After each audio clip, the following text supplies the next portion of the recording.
You might find it surprising that not everybody celebrates Bonfire Night, but I don't know why you would. It is, after all, distinctly a British thing. Why would anyone else in the world celebrate a failed coup on the King of England 400-odd years ago? It's a strange thing to celebrate a failed coup. I wonder if years from now the Americans will dress up like this guy and celebrate January 6th. But one thing the Americans don't do is celebrate Bonfire Night. Not many places in the world outside the UK do.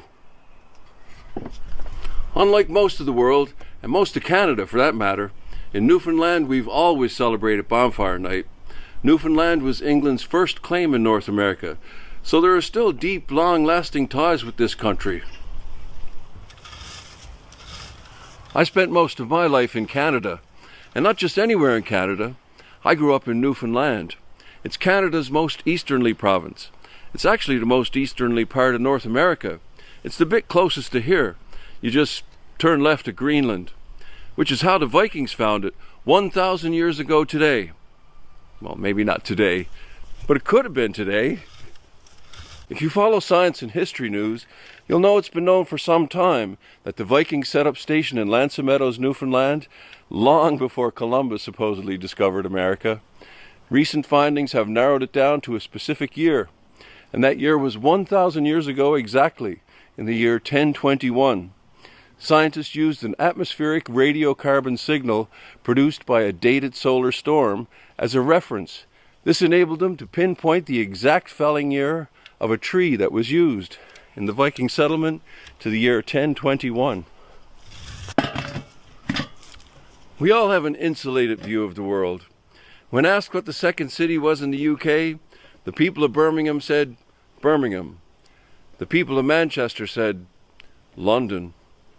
We're all the stars of our own movie.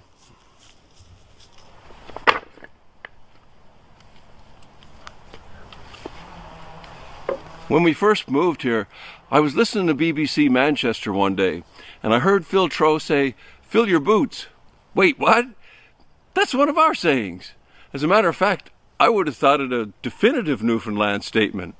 Now, it's unlikely that Manchester got it from Newfoundland, but likewise, I think it's unlikely that Newfoundland got it from Manchester. I think there must be a common ancestor somewhere. So why do we celebrate Bonfire Night? Well, normally I'd start telling you about Guy Fawkes and gunpowder plots and treason. Nowadays, most people will ask, when's Bonfire Night? They don't even remember the rhyme, remember the 5th of November. All that stuff happened back when Christ was a boy. And that's probably a good analogy, because nowadays Christmas is more about a time of peace and goodwill than the birth of a child in some far-off place and time. The origins haven't been completely forgotten, but it's not what it's about for most people.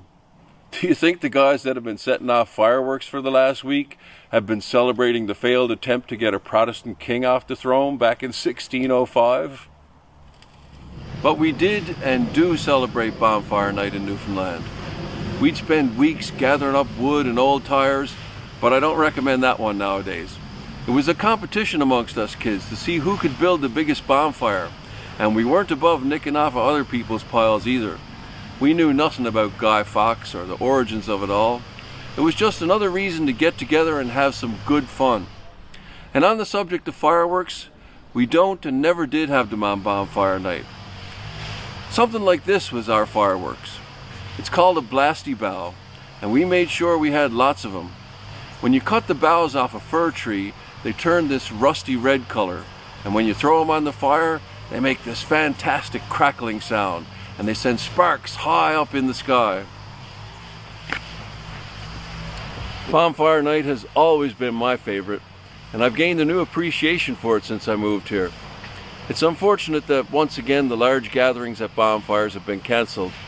Of all the celebrations we have in this country, Bonfire Night is the most British celebration that there is. If you asked an American with the slightest knowledge of Bonfire Night what it was all about, they'd probably describe it as the British 4th of July. Probably because you set off all those fireworks like the Americans do. And in a way they'd be right. But it's not about the birth of a nation. It's about being a nation. It's the celebration that defines this nation. It's not when we show the world who we are, It's when we say to ourselves, this is us. We gather around the fire like our ancestors did and talk about the hunt, or what a meanie Mr. Right is in sixth form. Because it doesn't really matter why we get together. It's important that we do get together. It's yours. You own this one. This is your 4th of July. It's your Canada Day. So if you don't celebrate Bonfire Night, it's time to start. I'm ready. How about you?